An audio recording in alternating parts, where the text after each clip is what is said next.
A partir de agora, a Escola Bíblica Dominical está bem pertinho de você. Acorde. Desperte pra vida. O Seis Talhas já está no ar. Aumente o som do seu rádio, pois o pastor Adson Meira quer ministrar bênçãos para toda a sua família. Programa Seis Talhas. O campeão de audiência nas manhãs de domingo. Seis Talhas.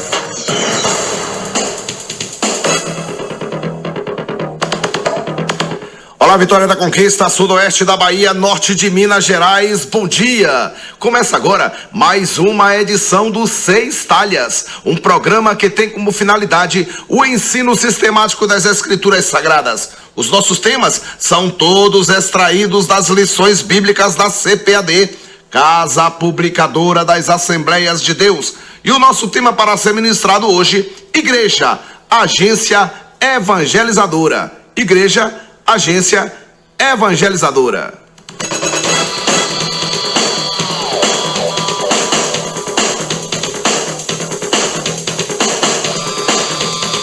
Porque dele, por ele, para ele são todas as coisas, glória, pois a ele eternamente. Que a paz de Cristo esteja com todo o povo de Deus.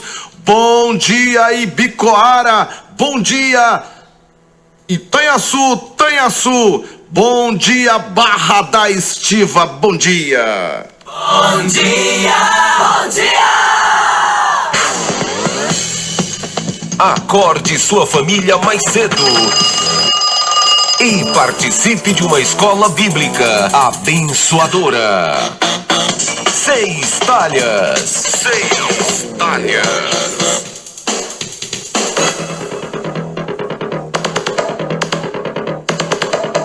8h07, vocês estão na sintonia do programa Seis Talhas, aqui pela sua Brasil FM 107,7.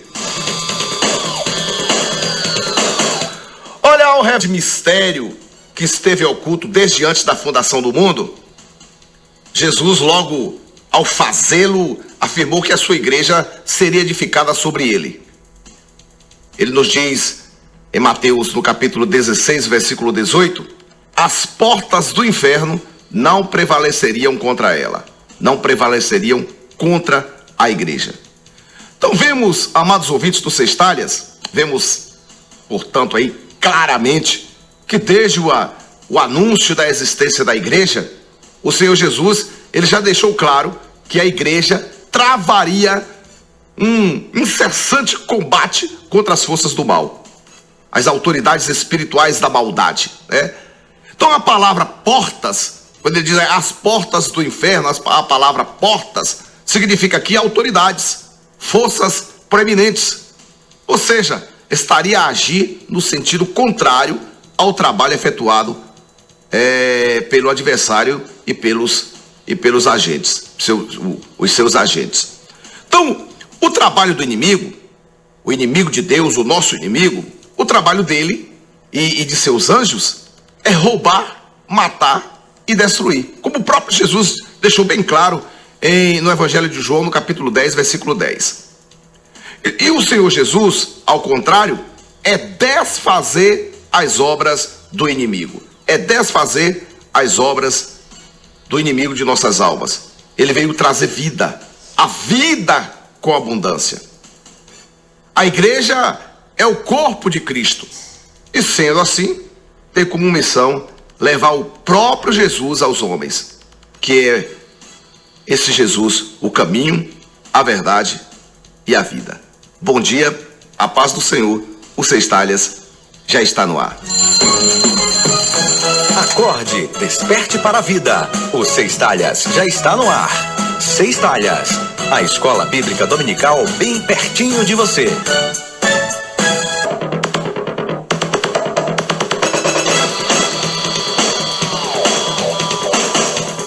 É o nosso tema, Igreja, Agência Evangelizadora. Você que acordou agora, desperte para a vida. O Seis Talhas já está no ar, tá? Igreja, Agência Evangelizadora. Ora, para que não houvesse aí qualquer dúvida a respeito de qual seria o papel da igreja, qual é o papel da igreja? Ainda mesmo de seu estabelecimento aqui na terra, Jesus mostrou aos seus discípulos qual era o papel destinado aos seus seguidores. Ainda cumprindo aí o mandamento divino de anunciar a salvação ao povo judeu, Jesus, a fim de atingir a todas as aldeias e povoados da nação israelita na Palestina, ele destacou então 70 discípulos de 2 em 2 para pregar o evangelho, mostrando assim que a tarefa primordial daqueles que o serviam era o de levar a mensagem das boas novas de salvação, que era o que denominou em Lucas, no capítulo 10 de Lucas, logo ali no início, o versículo 1 e 2, de a obra do Senhor.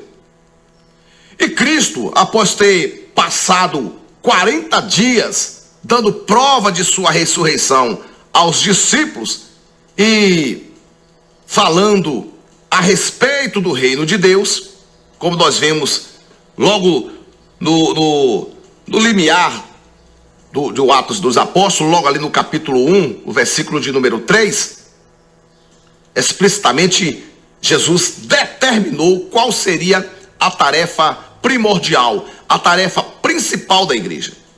Mandou que o evangelho fosse pregado por todo mundo, a toda criatura. Uma ordem que estabeleceu um verdadeiro dever a todo cristão, a ponto de o apóstolo Paulo ter exclamado, né, ali na sua segunda carta aos Coríntios, no capítulo 9, vamos ver aqui, capítulo 9, versículo de número 16, ele diz: porque se anuncio o evangelho, não tenho de que me gloriar, pois me é imposta essa obrigação, e ai de mim se não anunciar o evangelho. Então essa ordem de Jesus, registrada por Marcos, foi proferida quando Jesus apareceu aos 11, depois de ter ali lançado a incredulidade de Tomé, 8 dias depois da ressurreição, sendo, portanto, um dos assuntos referentes ao reino de Deus.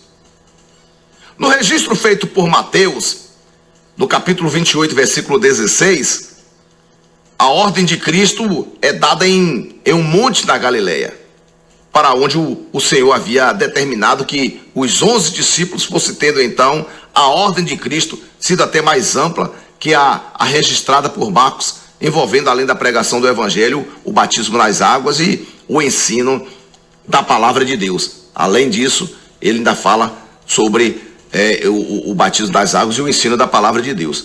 Então foi uma ordem reservada apenas aos 11 apóstolos, como, né, defende alguns. Não, de maneira alguma. Não foi uma ordem reservada apenas aos 11 apóstolos, porque alguns defendem isso, dizendo que não é obrigação deles, e sim dos ministros, dos pastores, nada disso. A pregação do evangelho é missão de todos.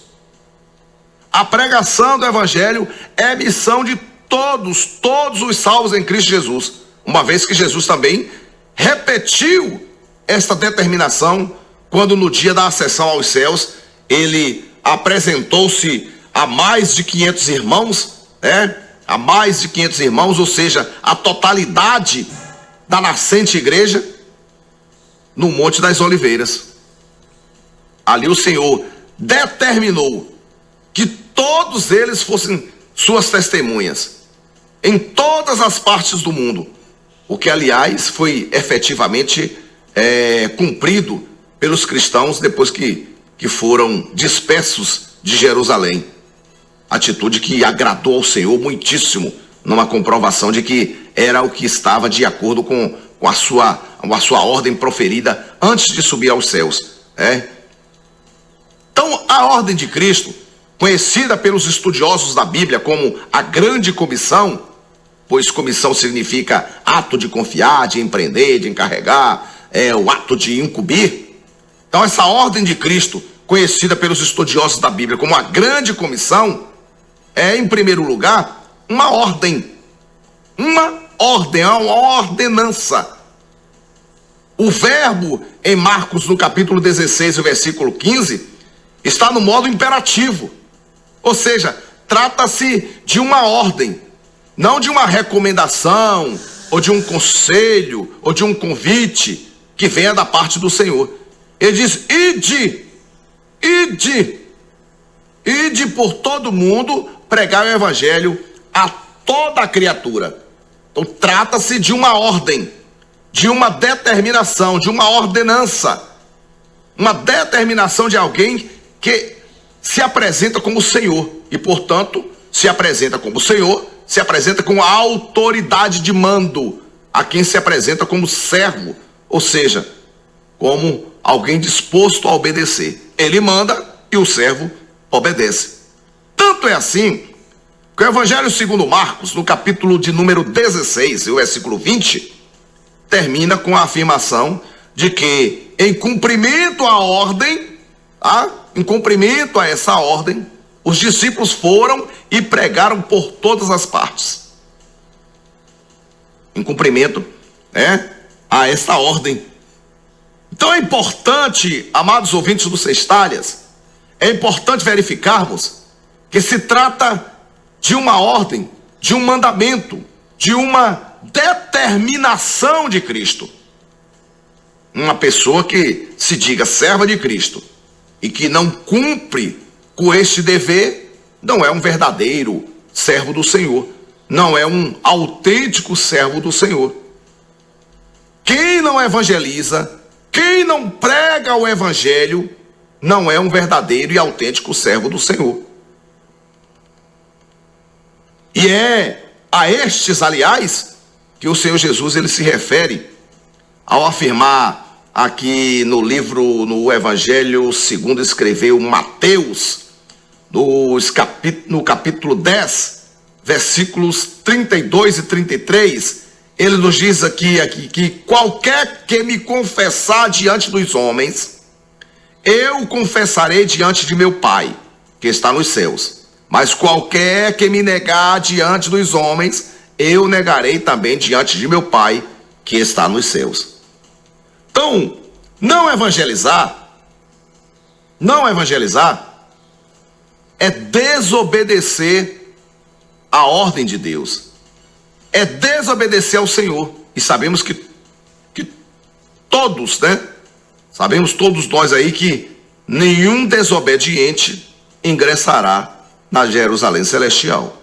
Nenhum desobediente.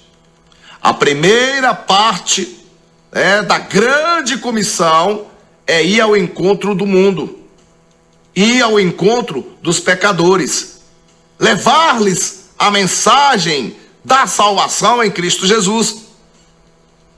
O homem não tem condições de salvar-se a si próprio. E mais, o Deus deste século, lhe cegou o entendimento para que não tenha condições de ver a luz do Evangelho da glória de Cristo. Então, cego o homem pelo Deus desse século, é necessário que eu e você, nós preguemos o Evangelho, cheguemos como luz, como um farol na vida dessas pessoas, para mostrar o sol da justiça, para mostrar que Cristo, só Ele pode livrar o homem do pecado, pode justificar o homem do pecado. Portanto, é tarefa da igreja ir ao encontro de judeus e de gentios para lhes anunciar as boas novas da salvação. A ordem do Senhor de ir por todo mundo. Lembramos-nos de que a evangelização é feita sem qualquer discriminação.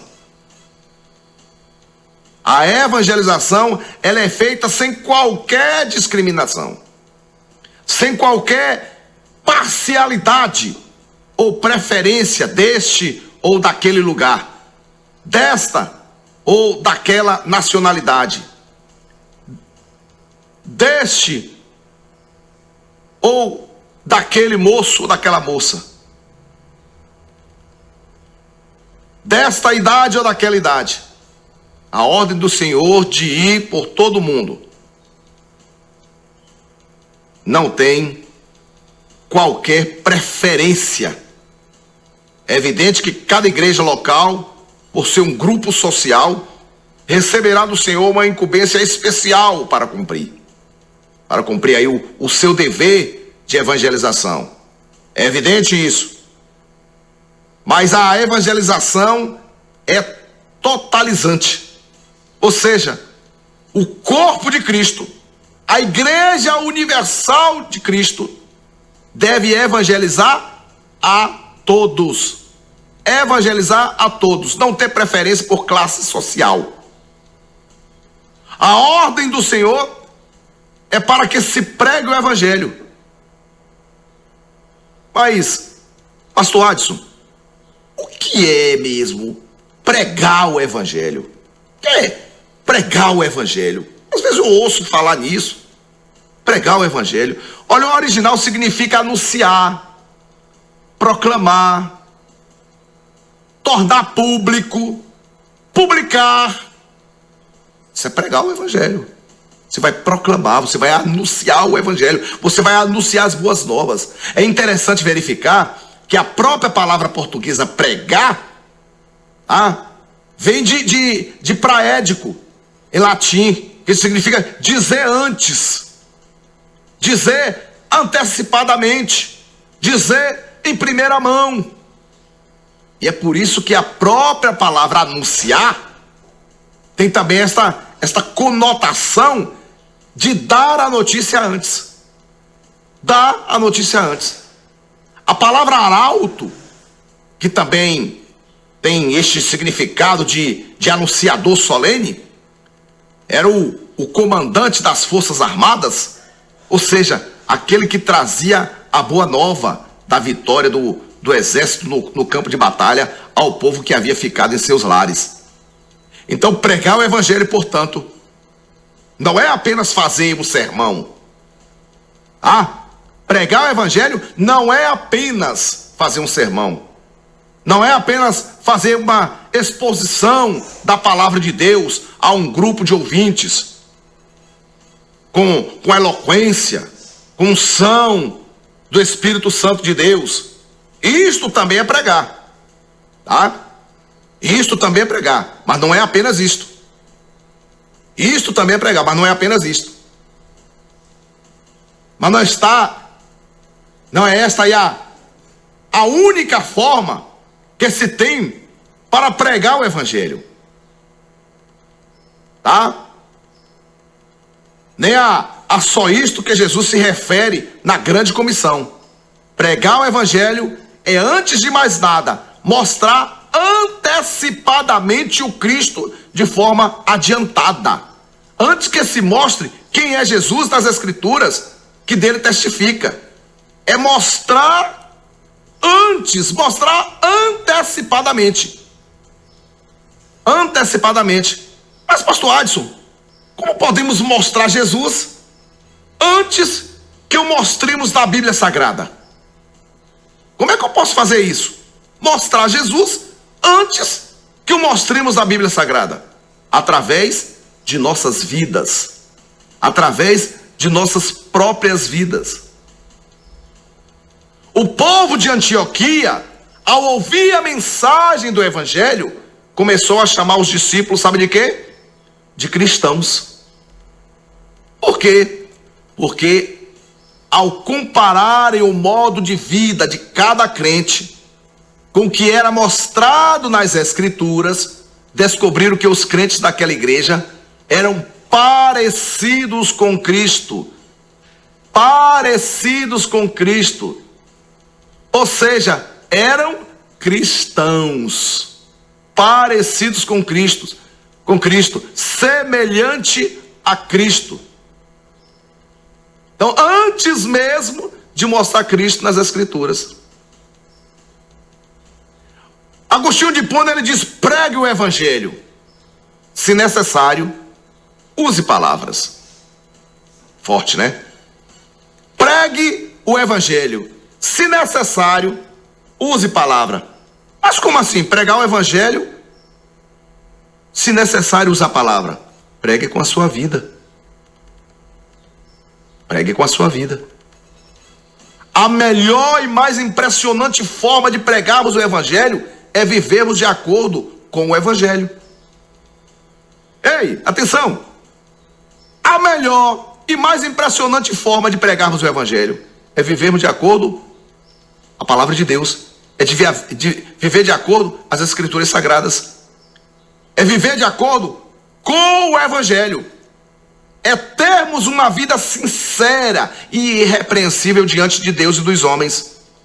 Paulo dizia que confessava ser cristão, mas podia fazê-lo porque procurava ter uma consciência sem ofensa diante de Deus e dos homens, repetindo assim a mesma conduta de seu Senhor e Salvador Jesus Cristo. Por isso, amados ouvintes do programa Sextárias, não é exato dizer que todo cristão foi dotado da eloquência para pregar em um púlpito para uma multidão.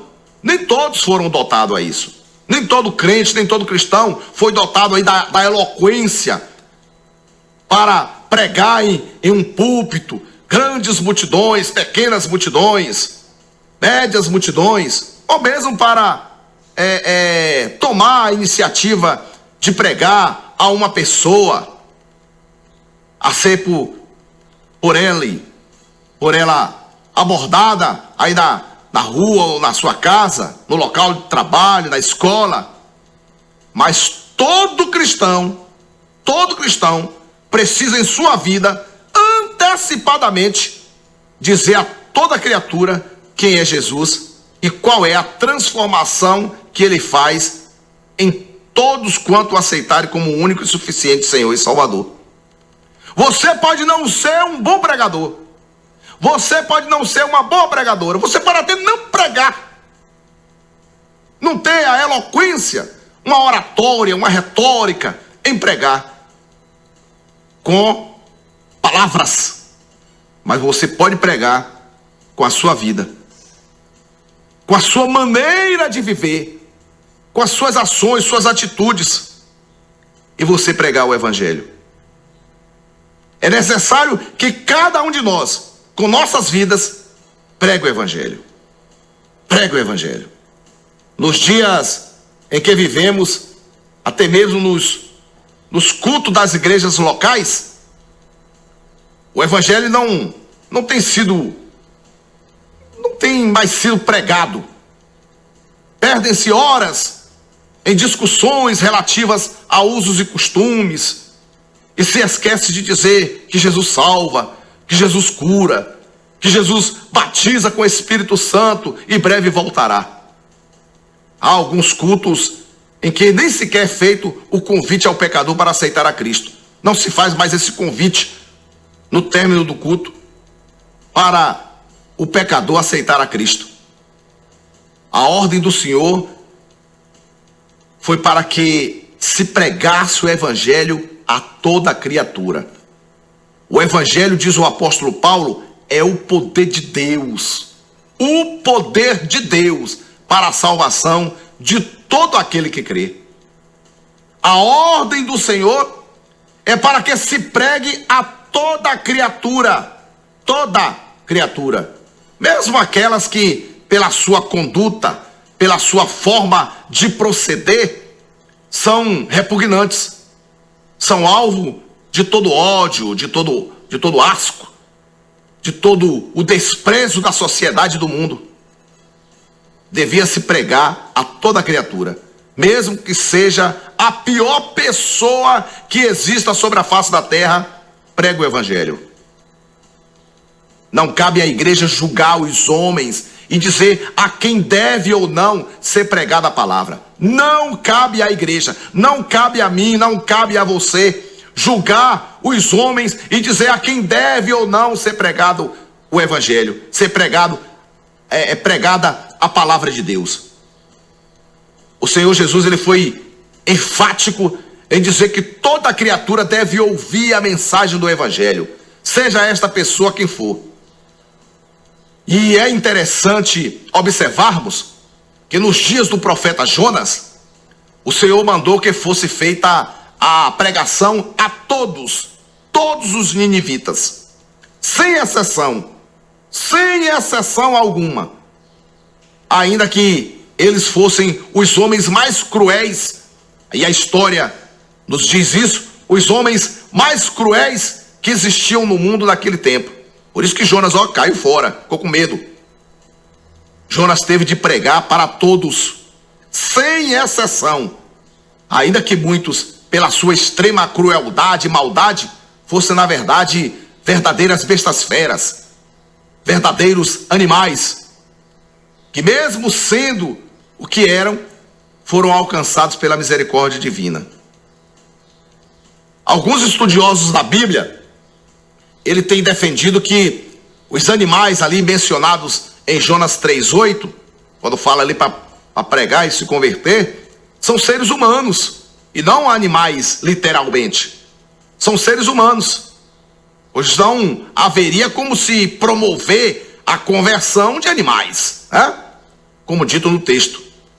Então bem sabemos que há verdadeiras bestas feras que estão travestidas em pele humana. Mas a estes também devemos pregar o evangelho. Quantas e quantas reportagens temos lido e assistido, vendo aí pessoas fazer barbaridades contra crianças, contra idosos, adultos, jovens, em pegar uma pessoa e decapitar, e pegar uma pessoa e fazer tremendas barbaridades, até mesmo a estas devemos pregar o evangelho. Devemos pregar o evangelho. Então, quando os cristãos têm consciência dessa tarefa primordial da igreja, que nós falamos no primeiro bloco, que é a evangelização, então o cristão ele passa a entender que sua existência gira em torno desta missão, a missão de evangelizar. Assim como tudo quanto fizemos nesta vida, em qualquer setor ou aspecto deve levar em consideração, em primeiro lugar, o reino de Deus e a sua justiça.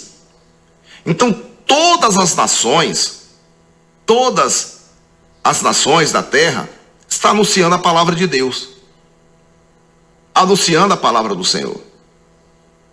Mesmo que seja em um grupo menor, outros grupo maior, mas todos estão anunciando a palavra de Deus.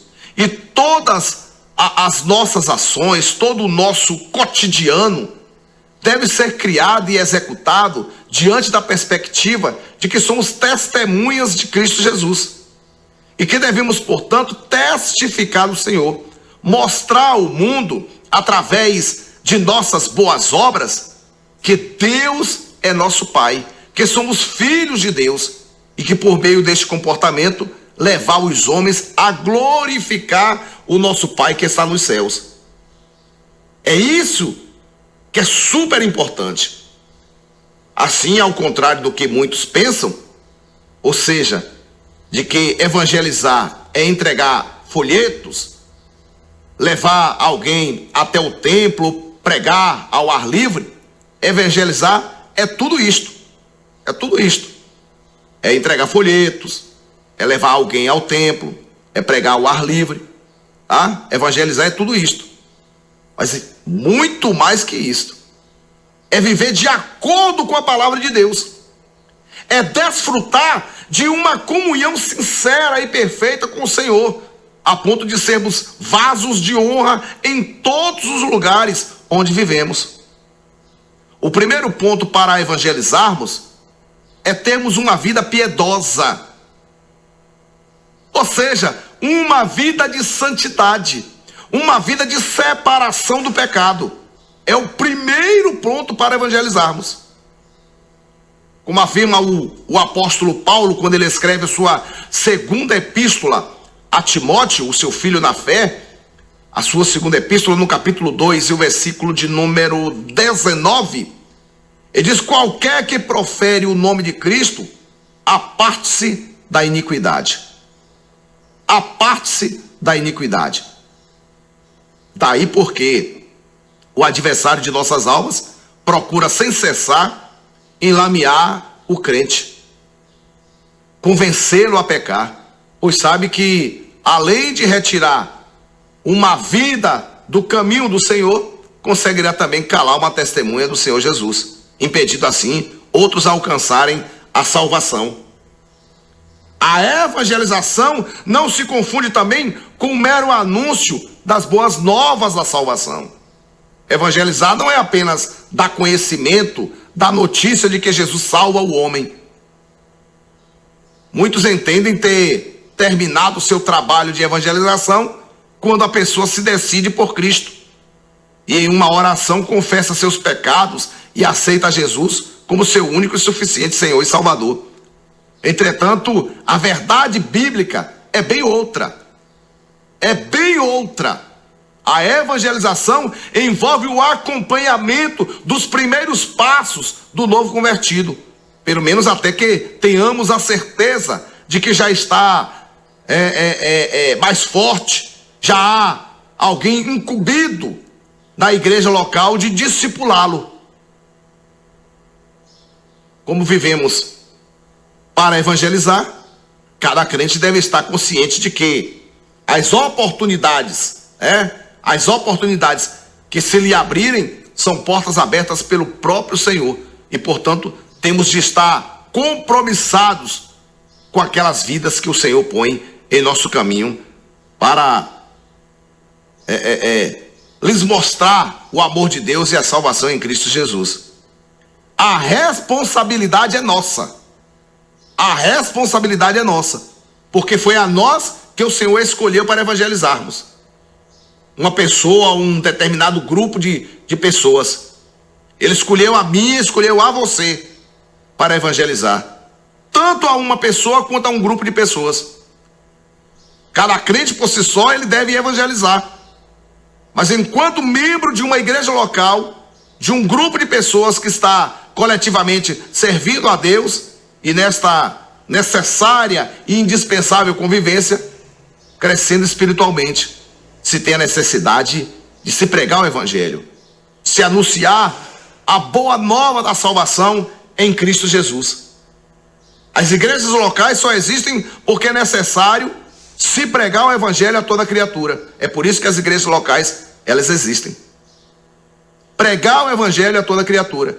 Infelizmente nós vemos nos dias atuais muitas dessas igrejas locais que não pregam o evangelho. Não pregam o evangelho.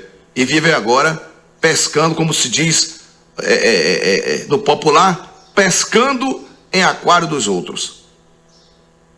A igreja existe para evangelizar, assim como o hospital existe para cuidar de doente, assim como a escola para que professores ensinem os alunos.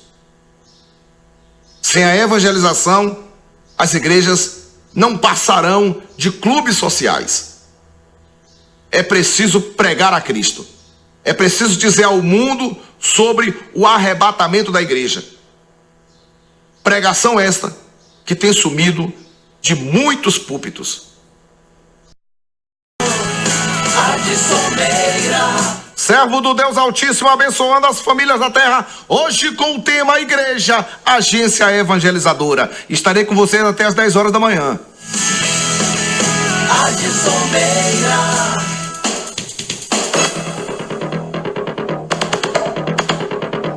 9h10 aqui na Brasil FM. Você está na sintonia do programa Seis Talhas, todos os domingos, das 8 às 10 horas da manhã. Seis Talhas, 9 anos no ar. 9 anos no ar, tá? Então você, todos os domingos, de 8, Igreja, Agência Evangelizadora. Olha, cada igreja local, quando eu falo igreja local, são as denominações, tá? Então, cada igreja local, ela deve se criar um departamento de evangelismo. Esse departamento tem a tarefa de coordenar todos os segmentos da igreja, com o objetivo de impedir que haja conflito entre os trabalhos de cada segmento da igreja, de cada outro departamento, bem como para que cada setor, ao seu modo, contribua para que sejam alcançadas as metas, tá? As metas anual do planejamento da igreja em termos de evangelização num determinado período.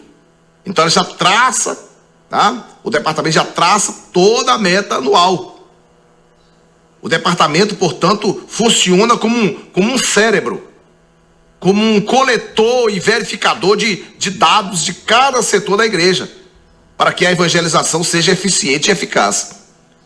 É o principal auxílio do dirigente da igreja, o principal auxílio para a execução daquilo que foi planejado segundo a orientação e direção do Espírito Santo de Deus. Então, o departamento de evangelismo é o segmento da igreja local responsável pela organização do evangelismo, tá? O departamento de evangelismo, ele é o segmento dessa igreja. Ele é responsável pela organização do evangelismo, mas é função de toda a igreja evangelizar, de ganhar almas para o Senhor. É função de toda a igreja, não apenas do departamento de evangelismo. Não é o departamento de evangelismo que deve apenas evangelizar, mas sim toda a igreja local. Não pode existir atividade na igreja local cujo objetivo não seja a evangelização.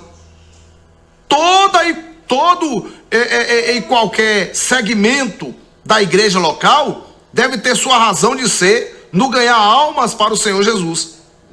Quando uma determinada atividade não tem este alvo, não tem este foco, a igreja está perdendo a sua própria razão de ser, porque a igreja existe na terra para evangelizar. Nós falamos isso no primeiro bloco. Então, num passado não muito distante, as igrejas locais, elas tinham essa consciência. Os músicos sabiam que tocavam seus instrumentos com o objetivo de, no louvor, os pecadores serem atingidos pelo Espírito Santo.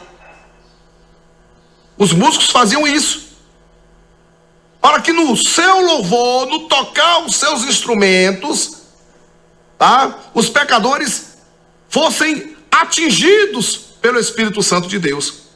Os conjuntos corais preparavam-se para louvor ao Senhor, para engrandecer ao Senhor, com o objetivo de almas se renderem aos pés de Cristo. Os ministros e oficiais tinham cuidado de ir às reuniões devidamente preparados para pregar e expor a palavra de Cristo, a palavra de Deus, de modo a que os pecadores se rendessem a Cristo. Os crentes procuravam levar o maior número de ouvintes para os cultos, fossem que culto fosse, a fim de que as pessoas, ao ouvir a palavra, aceitassem a Cristo como seu único e suficiente Senhor e Salvador, o Salvador de suas vidas. Os diáconos e porteiros, eles preparavam-se com o objetivo de fazer com que os ouvintes da palavra de Deus se sentissem bem e não deixassem as reuniões sem antes ouvir a palavra do Senhor, né? E se decidissem por Cristo, sem falar na abordagem respeitosa e na direção do Espírito Santo de Deus, que se fazia a todos quanto trafegassem frente ao templo na hora das reuniões. Hoje em dia, como tudo está diferente, né? Como tudo está diferente. Os conjuntos musicais não é regra, Existem as exceções. Os conjuntos musicais, instrumentais, vocais, após os louvores, passam a ser aplaudidos. A glória deixa de ser para o Senhor e passa a ser do homem, do cantor, do pregador, do instrumentista.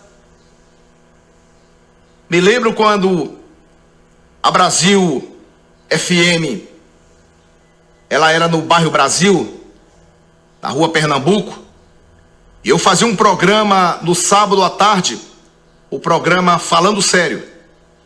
Era um programa jornalístico. E estava na cidade o grupo Oficina G3. E foi então para dar uma entrevista ali na Brasil FM. E juntou uma multidão de gente. E ficou então, o estúdio era no primeiro andar, e eu observando aquela multidão gritando: Oficina G3, cadê você? Eu vim aqui só para te ver. Oficina G3, cadê você? Eu vim aqui só para te ver. E eles, os componentes todos felizes, e acenavam, e aquela multidão fazia cócega no ego de cada membro ali do Oficina G3. O grupo Diante do Trono, foi para Salvador. E em Salvador, um grupo de pessoas começou a dizer para a Ana Paula Valadão: Ô Ana Paula Valadão, cadê você? Eu vim aqui só para te ver. Ana Paula Valadão, cadê você? Eu vim aqui só para te ver. E ela então, adentrando ao palco, ela olhou para aquele grupo de pessoas gritando: Ana Paula, cadê você? Eu vim aqui só para te ver. Ana Paula, cadê você? Eu vim aqui só para te ver. Ela falou: cadê essa turma toda? Essa turma toda que está gritando aqui: Ana Paula, cadê você? Eu vim aqui só para te ver. E aí a turma: vem aqui, vem para frente, abre aqui para frente, abre aqui. Pronto, já me viram? Pronto. Agora a gente vai fazer o seguinte: eu não vou cobrar para vocês não. Devolva aqui o dinheiro deles. Procure aqui a direção. Pessoal, vem aqui a direção aqui, procure eles já me viram. Porque agora os que não receberam aqui o seu dinheiro, o seu ingresso de volta, eles vieram aqui para adorar ao Senhor. Então esses aqui agora vão permanecer, porque nós estamos aqui para celebrar o nome do Senhor. E aquela turma, aquele grupinho que queria: Ana Paula, cadê você? Eu vim aqui só para te ver. Ela disse: já me viram. Pronto. Se era só para me ver, já me viram. Mas infelizmente, muitos pregadores, instrumentistas, cantores, eles querem a glória para si. Tudo está diferente. Gostam de ser aplaudidos. A glória deixa de ser para o Senhor e passa a ser para o homem. As mensagens nos dias atuais são mensagens de prosperidades materiais.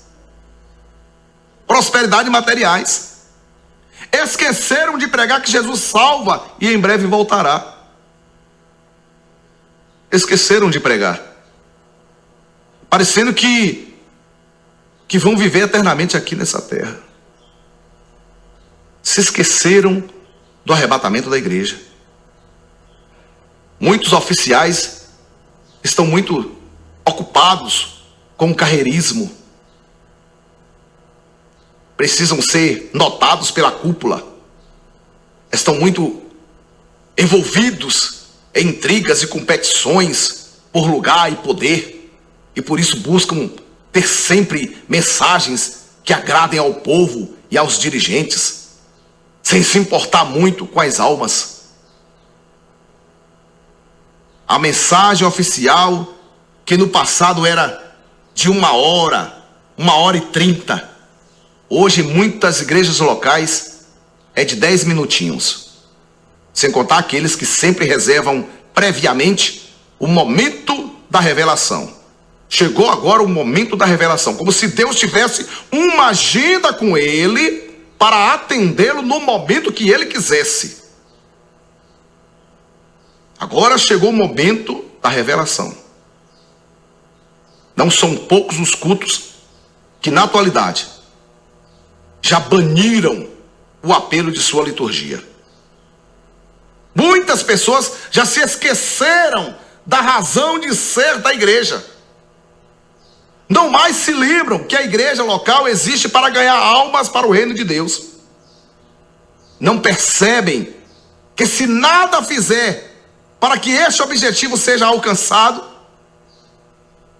são uma completa inutilidade na obra de Deus. E que os servos inúteis correm sério risco de serem lançados nas trevas exteriores. Estão completamente anestesiados e embriagados pelas coisas desta vida. Ei, acorde, acorde! Nós estamos aqui de passagem. A nossa morada não é aqui. Somos peregrinos da terra. Peregrinos da terra. Mas ainda há igrejas locais em que isso não acontece. Louvado seja o santo nome do Senhor. Mas, e aí está a nossa preocupação. São exceções. São exceções. Quando deveria ser a regra. Quando deveria ser a regra. As estatísticas comprovam que, dia após dia, o número de conversões tem declinado. Os números que alguns apresentam são falazes. São falazes. Pois se costuma dizer que o número de evangélicos está aumentando. Mas quando vemos que tipo de evangélicos tem aparecido e que vida esses novos crentes têm vivido, temos de verificar que tudo não passa de marketing, de uma nova religiosidade. Algo muito, mas muito diferente do que a Bíblia chama de novo nascimento. De uma consciência onde se tem a mente de Cristo. Nós vemos que muitos templos se enchem atrás de um Deus que, como se fosse um supermercado, vai pegando as mercadorias. Eu quero esse no carrinho, eu quero mais esse, eu quero mais esse, eu quero isso aqui, eu quero essa bênção e mais essa bênção, eu quero essa bênção aqui, essa e essa. Ó Senhor, esse mês, o mês que vem, eu já tenho outros pedidos para te fazer. Eu já tenho outros pedidos para te fazer, Senhor. A igreja local deve se preocupar com o crescimento qualitativo, com a qualidade espiritual de cada crente. E por estarem a correr atrás de números, de quantidade, muitas igrejas locais assumiram uma postura totalmente irresponsável. Deus ama o pecador, pessoa. Deus ama o pecador, pessoa, mas aborrece o pecado, ação. Deus ama o pecador, a pessoa, mas aborrece o pecado, a ação dessa pessoa. Estão satisfeitos com números e não com o novo nascimento. Devemos lutar para que vidas sejam transformadas, para que haja verdadeiras e genuínas conversões. Quando se toma este rumo, sabemos que o número pode não impressionar, mas não estamos atrás de número, pois sabemos que o mundo inteiro perdido, não vale sequer uma alma salva em Cristo Jesus. Uma vida que alcança a redenção em Cristo Jesus. Ela deve ter consciência que, enquanto grupo social, tem uma tarefa inadiável e que deve ser coletivamente exercida. Qual, pastor Adson? A de pregar o evangelho a todos quantos convivem conosco. Entretanto, não pode se esquecer de que é uma partícula da Igreja Universal. A Igreja Universal. Ela é uma partícula do corpo de Cristo e que, portanto, também tem sobre si o dever de levar o Evangelho a toda criatura. Levar o Evangelho até os confins da terra. A meta de Cristo, que é a cabeça da igreja, é bem clara e explícita. Quando ele diz ali em Mateus, no capítulo 24 de Mateus, ele diz: este evangelho do reino será pregado em todo o mundo, em testemunho a todas as gentes, e então virá o fim. Então esta consciência relativa a esta exigência de evangelização de todo mundo tem crescido nos últimos anos. Glorificado seja o nome do Senhor, exaltado seja o nome do Senhor. E como disse o Senhor Jesus, devemos rogar ao dono da seara que mande obreiros para ela, porque é muito grande essa seara e poucos são os ceifeiros. No entanto, tem faltado nesses últimos dias à igreja a própria visão da seara. Precisamos com urgência atender ao chamado de Cristo e levantar os nossos olhos e verificar que as terras estão brancas para a ceifa. Sem esta visão e sem ter o discernimento para a tarefa que temos a realizar, seja semear, seja ceifar, seja regar, podemos perder a própria vida eterna. Devemos, na igreja local e em nossas vidas, traçar e estabelecer metas e objetivos para serem alcançados, após a devida direção e orientação do Espírito Santo, é claro. A falta de planejamento, amados ouvintes do Seis Talhas, a falta de planejamento traz sérios prejuízos. Nós vemos isso já no próprio rol familiar. A falta de planejamento traz sérios prejuízos. Quando vemos como o apóstolo Paulo, ele planejava todas as suas atividades, bem compreendemos porque em pouco mais de 3 décadas realizou a sua grande obra missionária. Assim, sobre este aspecto, não temos como deixar de concordar com pessoas como Rick Warren, cuja contribuição para a Igreja Universal é indiscutível.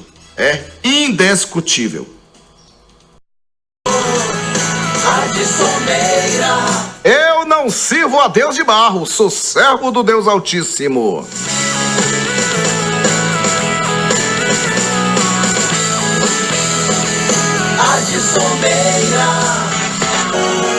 Feche os olhos, curve sua fronte.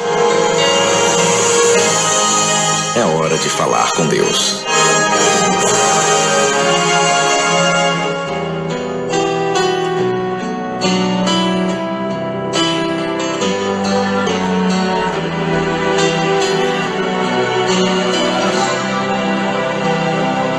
Senhor, muito obrigado por tudo que tem feito em nossas vidas, por tudo que vais fazer. Obrigado, Senhor, pela tua graça, pela tua misericórdia. Obrigado pela vida de cada um dos nossos ouvintes. Continue conosco, enche-nos do teu poder e da tua bênção. Deus, estenda as tuas mãos sobre nós. Em nome do teu Filho Jesus, eu peço bênção sobre a vida de todos os nossos ouvintes e suas famílias. Deus, fique conosco. Nos dê um domingo abençoado e abençoador. Que possamos ser instrumento em tuas mãos para proclamar o teu evangelho. Que possamos ser instrumento em tuas mãos para falar do teu grande amor, para anunciar, Senhor, que tu tem preparado uma cidade para aqueles que confiam, acreditam e aqueles que entregaram a vida deles em tuas mãos. Eu te peço no teu poderoso nome, Jesus. Amém. Chegamos ao término de mais um programa Seis Talhas. Que Deus possa continuar abençoando a vida de cada um de Seis Talhas. Acabamos de apresentar Seis Talhas. Até o próximo domingo, às 8 horas da manhã. A graça do Senhor Jesus Cristo e o amor de Deus e a comunhão do Espírito Santo sejam com todos vós. Amém.